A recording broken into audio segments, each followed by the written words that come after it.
Cover Killer Nation, it's time for us to get back into some album reviews after doing a couple track reviews. Now we're going to stick with a classic theme here in the form of a band that has been around since, strangely enough, the late 1960s in some form or another. However, they started to really take over the world in the late 70s and then reached their prominence in the 1980s, but have actually reached their highest charting status in their home country of Germany just here in the 2010s rather.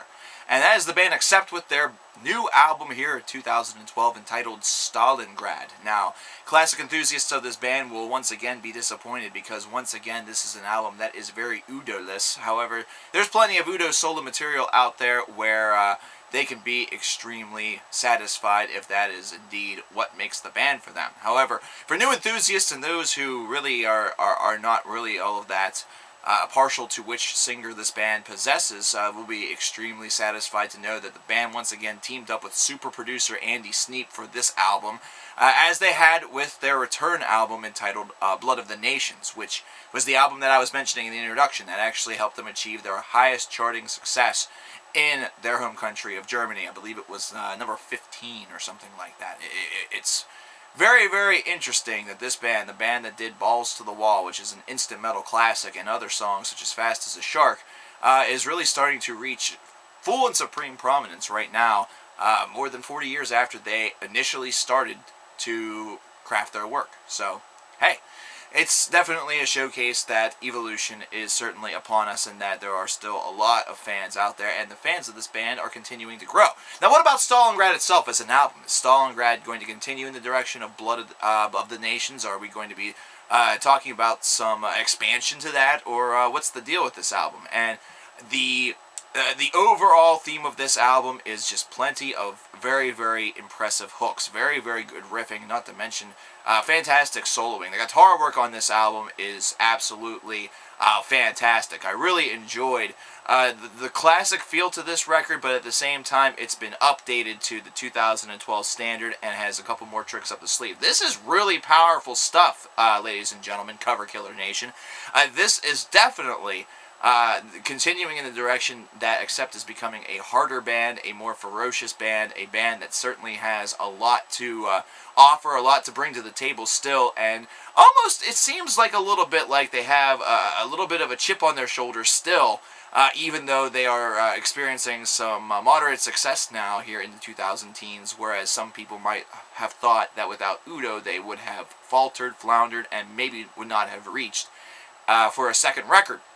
But actually, the recording and the concept for this record came to being right after the first record was released. It was something that was already kind of in the works, and so this was a project that they were going to go ahead with regardless. So this is an album that's also filled with big lyrics, very potent lyrics, and also seems to have a real World War II aspect to it as far as the lyrical content is concerned. Whenever you consider the phrase Stalingrad, you think of many different things. You think of the battles in Russia during World War II. You think of classic scenes from movies such as Dr. Zhivago or things like that. You think of Medal of Honor.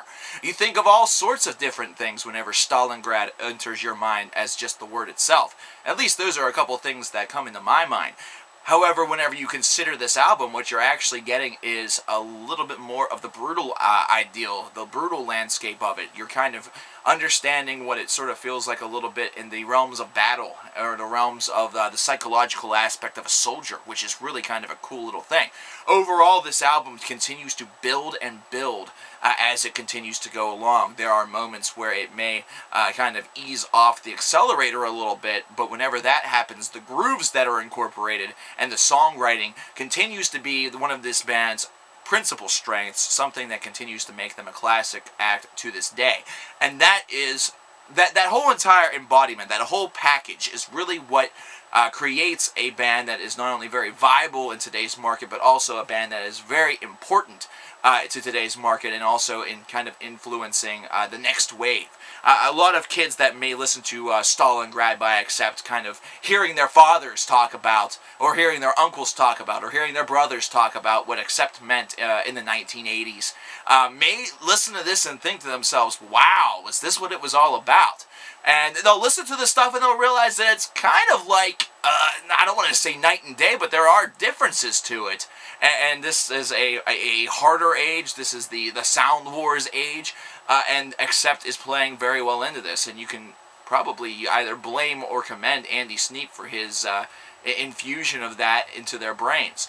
This is a great album. This is once again another solid release by Accept that is proving that no Udo, no problem. They have certainly found a vocal fit for this for the band. They have certainly just reawoken and become very rejuvenated during this recent reinvigoration that they have undertaken, and it's just 100% one of the strengths of this year. It's definitely a great album for this year. It's definitely a contender this year.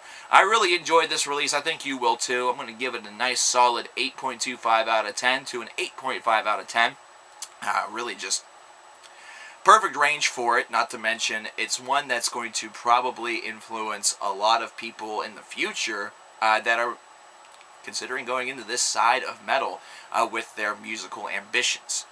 So with that said, Cover Killer Nation, I will leave you for the day. A day that is, of course, a great day for metal. If I did not mention that in the introduction, I forget. I'm too excited about this album. I don't even know what I said in the introduction. Who the hell cares? We're going to be back next time. Is it going to be an album review, or is it going to be a band review? The only way for you to find out is if you stay tuned.